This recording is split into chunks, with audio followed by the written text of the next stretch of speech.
Abonnez-vous sur Eden TV officiel.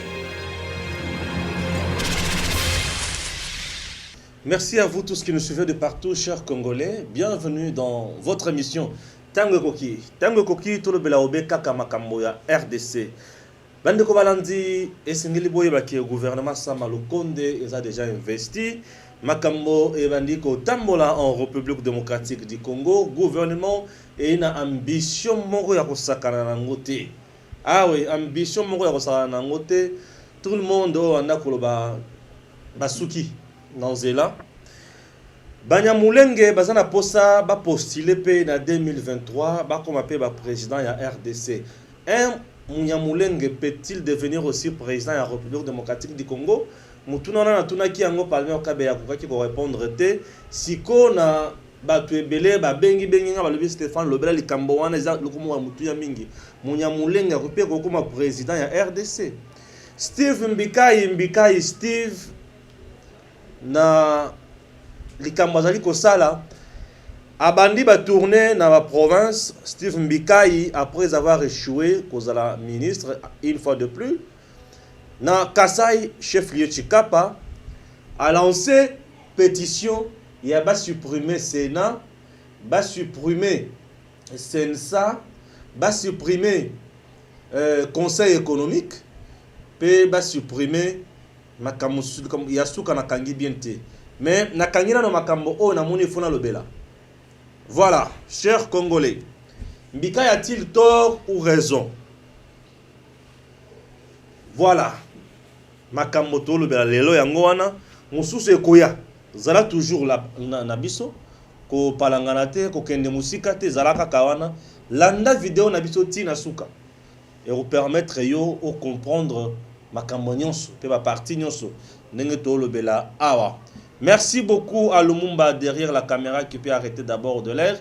Alors, Tozo Kendewana po to meka kosala makambo ya mutu comme d'habitude. 1. Steve Mbikai veut qu'on supprime le Sénat. A-t-il tort ou raison? Qu'on supprime le CNSA. Je commence d'abord avec le CNSA. Hein? Conseil national y a suivi, y a accord. Mbikai qui veut qu'on supprime le CNSA, c'est une structure de trop. A-t-il tort ou raison?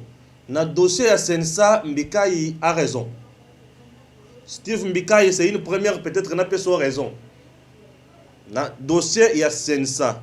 Tu as raison dans le dossier à CNSA, pourquoi? Le CNSA, je ne vois pas sa raison d'être aujourd'hui. CNSA, c'est une structure, il y a suivi, il y a accord. N'est-ce pas? Alors, le CNSA a été mis en place comment? Et dans les circonstances, dans le contexte. Là, nous sommes en 2016-17. 2016-17, dans le dialogue au Tobengi, il y a 5 ans. Dialogue, il y a 5 ans, Kabila ne voulait pas organiser les élections pour quitter le pouvoir. Il s'est fait que dans la classe politique congolaise, et comme il y a une tension, il y a ma casse collègue. Kabila a bengisaka d'abord Edem Kodio, d'heureuse mémoire, il nous a déjà quittés sur cette terre des ancêtres. Kodio, Aya, a sali ça dialogue dans la cité ya Union africaine, dialogue wana et bimisa résultat premier ministre o ya otena dialogue wana ba bengie Sami Badibanga. Sami Badibanga za soki premier ministre wa sala soki 2 mois ou 3 mois boy na pouvoir. Et Simbate et dialogue il y a 5 ans avec les évêques catholiques. Alors ce dialogue et ça là que et bimisa ba résultat du genre le rassemblement est co-dirigé c'est ça et c'est toujours les rassemblements est co-dirigé et co primature, c'est-à-dire président il y a conseil des sages il y a rassemblement à cause de Sensa, président il y a rassemblement tout court à cause de primature. Quelques jours après, Etienne Tshisekedi akufi, Kabila na batunaye balobi Etienne akufi na accord. Ba tripatuer makamonyo puisque ba boyaki Tshisekedi qui était élu. Là c'est Tshisekedi Antoine, le fils qui était élu président du rassemblement et président du conseil des sages, c'était Pierre Lumbi au Congo de reste mémoire. Bato Kabila Balobi, là c'est entre autres Obé Minakou, je le cite, Obé Minakou. Aloba, donner le Sensa à Pierre Lumbi au Congo, c'est primer le traîtrisme. Pourquoi Baloba qualifier Pierre Lumbi de traître? Puisque Azalakana Bango, il était conseiller spécial en matière sécuritaire, il y a Félix. Et qu'est-ce que je dis? Il y a Kabila.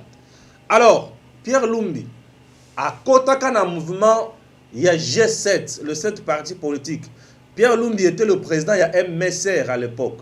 Bah, Kotakana mouvement, il y a 7 partis, Oyo Balobaka na Kabila que Toboyi, makambo ya révision de la constitution, Toboyi, makambo ya dictature, Toboyi, makambo ya troisième mandat, vous devez respecter la constitution. Et Bakabwanaka. Dengewana. Et tant que Kabila le coup la rancunier, vrai rancunier, n'a pas tout n'ayons ba rancunier, bandima jamais Père Lumbi, Azwa et Bongawana.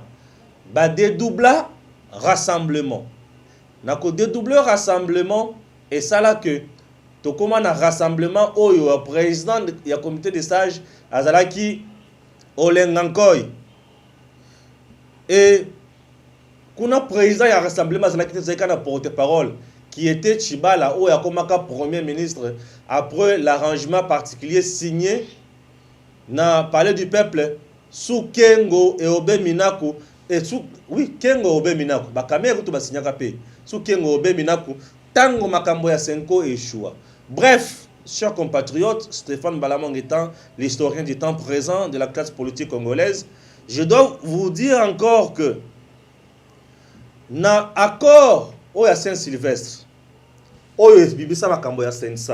le Sensa a été mis en place pour la suivi.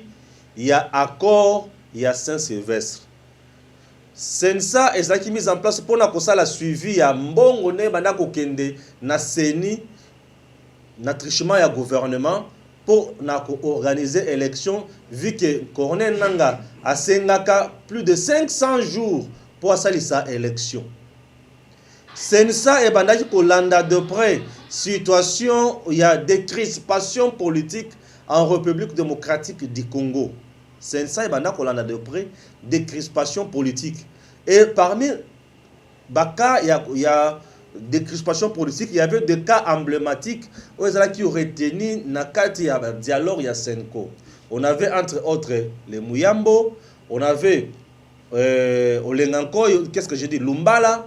Il y avait Moïse Katumbi, il y avait aussi Joe Mindongala, Baka Israël qui Baka emblématique par tous les moyens Babimisa Yango. Il y avait aussi les mouvements, les adeptes du mouvement citoyen, entre autres, il y avait Philippe Bito, Lucha comme ça. Au Basalaka Pe, il y a Kokangana Batumsu, il y a Kamere. Basalaka, Anzoulouni aussi. Anzoulouni, oui. Palmer peut dire non, Anzoulouni n'était pas là. Et parmi Bato Bazalaka, il y a des crispations politiques. Oh, Bazalaka retenu. Anzoulouni n'était pas là, Anzoulouni n'a pas été en prison. Anzoulouni était là. Il était en exil, il fallait qu'il y ait Azonga na Congo. Voilà. Merci Palmer. Aujourd'hui, je suis assisté de Palmer, hein? Il est venu m'assister, ça fait du bien. Alors, ce dernier temps, nous avons la Palmer, moi. Nous avons serré, qu'on les cimenté. Alors, il s'agit que Batouana, quelques têtes, Babima, Batumsu Babima, Franck Diongo faisait aussi partie, il y a un cas emblématique. Babimisaka est en prison. Babimisa Franck Diongo, Babimisaka Muyambo, Babimisaka Jomi Nongala, Katumbi était en exil. Voilà, lui devrait rentrer au pays. Baboya Kabila le billet à Kozonga Tamukete. Katumbi ayati na Zambie, amuni Kongo na musika. Abakatumbi oyo lelo bazocha munoko makachi boba na mama gouvernement. Ovanda ka na Zambie ozomona Kongo musika. Wana c'est qui les fameux ici Kokonyangi. Les fameux Kokonyangi azolo ba ya kokota te. Moïse Katumbi atali terre promise na musika. Baseka effort. Bref, c'est ça et cela kapona makambo wana. Et suivre biloko nyonso wana de près. Et c'est ça pe manda ko suivre makambo ya ba dédoublement ya ba parti politique. C'est ça. Bon, mission au Sensa et Salaka. est-ce que c'est la cas positive ou négative? Les cas les plus emblématiques pour notre décrispation politique, le Sénat n'a jamais été à la hauteur. Puisque Katoumi n'est pas rentré sous Sénat, pour notre décrispation politique, non, Katoumi n'est pas rentré comme ça sous Kabila. Frank Djongo Abimate, Mouyambo Abimate. Vous voyez un peu ça. Les Azulu Azongate, Biloko Nyoswa. Moutoua Azonga Koute Zakara Lumbala. Lumbala Azonga Koute pour Abanda Kokumisa Kabila. Pour Kabila, il fallait Okumisa Edjale Ndo Zongi. Vous voyez un peu ça. Ce sont des choses où il salaka que Sensa a existé. Maintenant, élection et Salemi. En 2018, le président Félix Tshisekedi élu. Est-ce que Sensa et Sengele continuent le sous? Le Sensa, et ça c'est la raison d'être dans côté. Et sa structure budgétivore de trop. Pour mon salaire, lango ils allaient sous-sauter. Et qu'on continue pour quel motif? Aujourd'hui, on va dédoubler ma parti politique, ma plateforme politique. Ce qui est dédoublé, c'est le ministère de l'Intérieur qui s'en occupe via secrétariat technique où il y a ma parti et consort. C'est le ministère de l'Intérieur qui s'en occupe. La preuve en est que Makamboya, sénateur, professeur Bahati, dans AFDC, PFDC, avec Cindy Leker, Nanen Koulou. Et vous avez aussi là, non?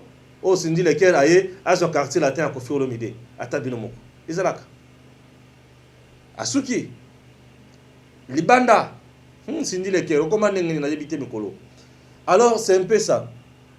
Aujourd'hui, Bato Sengeli va comprendre que Sensa, avec Olengakoy, il faut élimo. Récemment, Olengakoy a yiba kimbongo, balobaki a yibimbongo. Comment on peut continuer à garder une structure qui n'a plus sa mission d'être? Mission ici est Céline en substance dans l'Onyos. Baka emblématique, Katumbi, Félix Azongi, c'est déjà dans Mboka. Anzuluni, Félix Azongi, c'est dans Mboka. Frank Djongo, Félix Abimi, c'est en prison. Eugène Joe Mindongala, Félix Abimi, c'est en prison. Mouyambo, Félix Abimi, c'est en prison. Nani Moussous. Félix, tu dis qu'il est là. Maboko Pembe. Ah, Maboko Pembe. Maboko Pembe. Tellement le long dans le même Félix, on a la tenue Mounaye. Maboko Pembe. Donc, Abimisa Batounou sont en prison. Oh, mais il y a cause on a Mboka, Bazon en Mboka. Aujourd'hui, Makambo est réfugié politique exacté. Makambo est exilé politique exacté. Félix de ce côté-là, bravo. Ce qui, Steve Mikaï a le biba supprimer Sensa.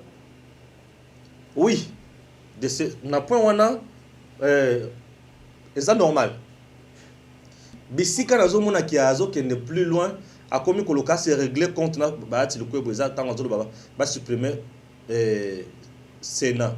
Mikaï yo penza na cartésien na yo ba supprimer Sénat. Ezo uta yo wapi makanisa nya uti yo wapi. Mikaï, je comprends aujourd'hui pourquoi ça n'a pas ça supprimer Sénat. De fait qu'à moni que Sénat montazo dirigeant les abati le ko il y a des ministres les wanyo so yango. Est-ce qu'aujourd'hui le Sénat est la structure de trop Nambo Cannabis? Chers compatriotes, l'Ibosso n'a pas comprendre le fonctionnement du Sénat mingité. Mais ces derniers temps, depuis que Bati Lukwebo est là, depuis que nous avons couvert l'activité du Sénat, je me suis rendu compte que le Sénat reste une chambre importante. Le Sénat reste une chambre importante. Au contraire, moi je souhaiterais supprimer l'Assemblée provinciale, mais bâtir le Sénat. Pourquoi? Le Sénat est très important. Pour Nanine. Dans notre pays, ce qui fait mal, c'est les individus. Et ça, système, c'est la structure. La structure de trop, on est Sensa, tout le monde est surtout de trop. Mais Sensa, et ça a place nango. Le Sensa s'occupe de la province. Vous comprenez? Le Sensa s'occupe de la province. La péréquation, l'investissement dans la province, la coopération, le Sénat s'occupe de province. Oui, le Sénat s'occupe de province. Na degré sur le plan national, il y a le Sénat. Le Sénat s'occupe également de Mibeko à Vota, à Mibeko. La loi portant statut des anciens chefs d'État élus, Moutoua a initié la loi wana, c'était un sénateur. Moutinga Moutouichaï Modeste. Sénateur. Ba vota yango kuna na ba terme. Soki loi wana ebimaka na lolenge Sénat votaka yango. Mbelelelo bato bamoni pas cité. Mais loi wana ebeba na niveau ya Assemblée nationale avec Obé Minako na Tchibala. Pour na Moutinga Moutouichaï, l'auteur ya loi wana, pe copie au Sénat a voté, puisque cette loi a été votée en deux termes différents. Imaginez-vous. Sénat loba kakake, cette loi ne peut que s'occuper d'un président élu, ancien chef d'État élu. Loi wana eloba et sengela la sécurité mais est déterminant modalité de sécurité puisque modalité de sécurité nous avons déterminé en gros gouvernement. Loi wana est eloba que il faut ça na rente ça na mwa mbongo na ye est déterminant montant te mais montant na moto déterminant au gouvernement puisque yene moto yebi libenga na ye. Loi wana est déterminant makambo ya poursuite na ye ya ancien chef d'État élu. Et le makambo ya congrès réuni en congrès tout est biloko wana bato babakisa yango eza assemblée nationale ba lutundu la oyo to bakisa ka yango bomona ancien chef d'État ko kanga eza presque ndenge moko na président en fonction bazwa kaka disposition oyo ezotala makambo président en fonction ba changer en ba terme kaka. Vous comprenez? Ce qui est kaka pour na Sénat mbele loi wana bima kitoko. Regardez le Sénat avec Kengo Wadondo. Je trouve que c'est le même presque Sénat aujourd'hui avec Bahati Lukwebo. Un Sénat de responsables, un Sénat de gens qui réfléchissent.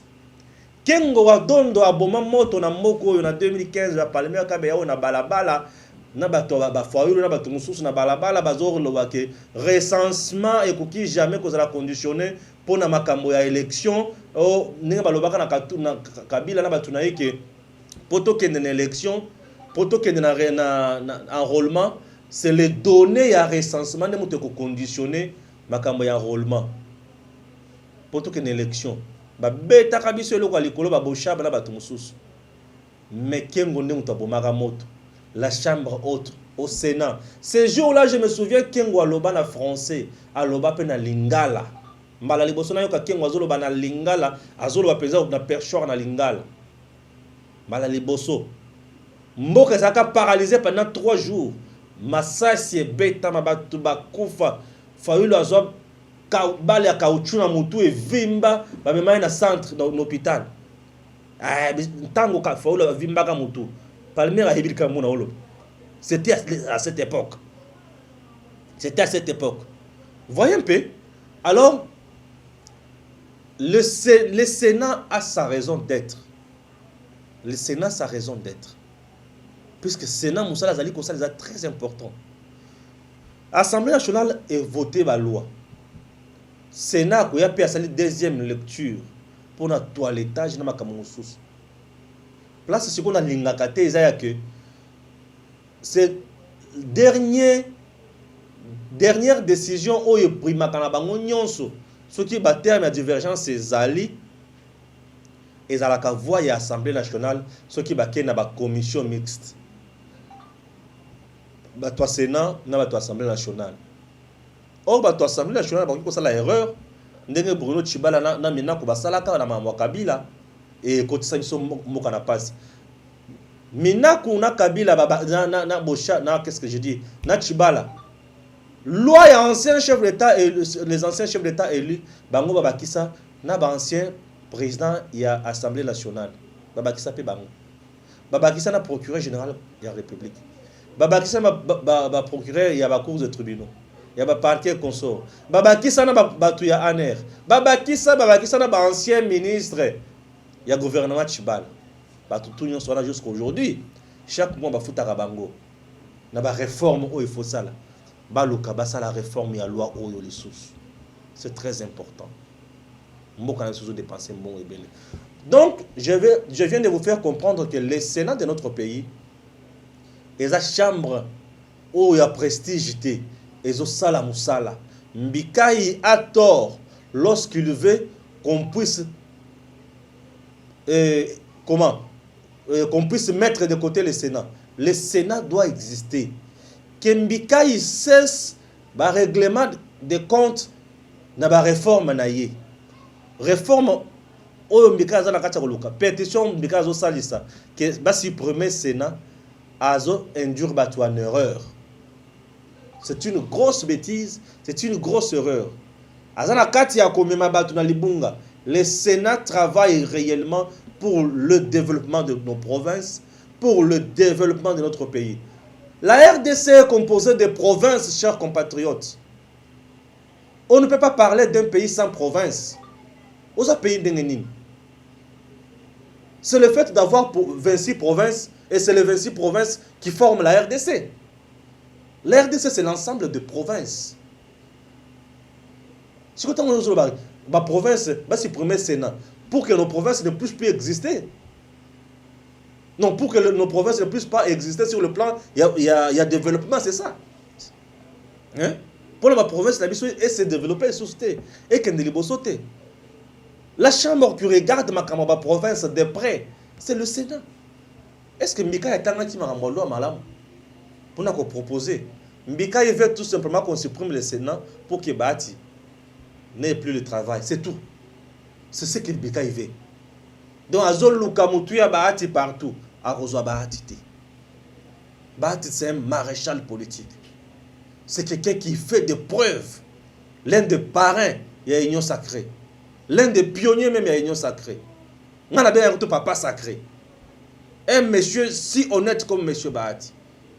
Mais quand il doit rester, il doit le cesser avec ma malhonnêteté à ça là. Hein? Ça, ce n'est pas une démarche, il y a un homme d'État. C'est une démarche de quelqu'un qui vise Moutou. Comment tu peux viser la province sur le plan, il y a avancement, il y a développement, à cause de Moutou. Messieurs, mais c'est des désordres, non, quand même. Bon, heureusement, ça m'a kelele. Oh, il n'y a pas parlé que les oiseaux peuvent l'écouter et voir ce qu'ils peuvent faire. Mais donc, le Sénat fait un grand travail dans notre pays. Tu veux découvrir ma sous Sénat au salle. Tu viens de recevoir IAP déjà. Comment je balance ma Sénat? Hein? Donc, Mbikaï, azo la farce. Conseil économique, Mbikaï azana posa, balongola. Le conseil économique n'est pas de trop. Le conseil économique travaille. Le problème est que la structure rebelle dans le biso et banda kosala musala, ils ont proposé mais makamwana bazo appliquer en côté. C'est ça le problème. Bato Kabila zeka Kabila yemoko neyemi ndo azo kalisana nde yango. Mais avec Félix Tshisekedi, tout le monde travaille et tout le monde sera écouté. Imaginez que sous Kabila, l'IGF ici existait. L'IGF n'existe pas uniquement sous Félix. Non. L'IGF existe depuis Kabila. Mais Kabila a fait une affaire de plus de 29 ans. Ou de plus de 30 ans. Qu'est-ce que je dis? L'IGF a fait une affaire de plus de 30 ans. Et Tikala Komona Mokonzi Azo Yamba Bangote. Mais un service qui dépend directement du président de la République. Mais ça fait depuis Mobutu, Tina Ndenge Kabila Longo na pouvoir. Donc Mosé Aye, Kabila Aye, IGF Batikala Koyamba Bangote, Inspection Générale des Finances. Batikala Koyamba Bangote en audience par le chef de l'État. Mais l'unique personne où Ayamba service wana, il y a Inspection Générale des Finances, c'est Félix Tshisekedi. Montoaboyo ke Saranai. Ayamba Bango. Les lois moutonnions sont IGF, Gilles Alinguet, IGF.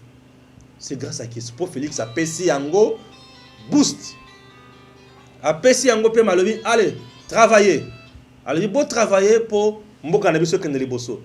Tina Owa puis va travailler les lots. Chers compatriotes, la RDC reste un grand pays.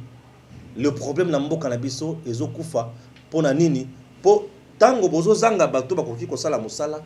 Yango makapasi ezokota un peu de l'air. Yango passe ezokota. Soki bato bakosala musala bazali passe kokota te. C'est ça. L'IGF existait depuis longtemps. Mais ba abandonna yango na triste sort nango. Baki paka yango ata mukete.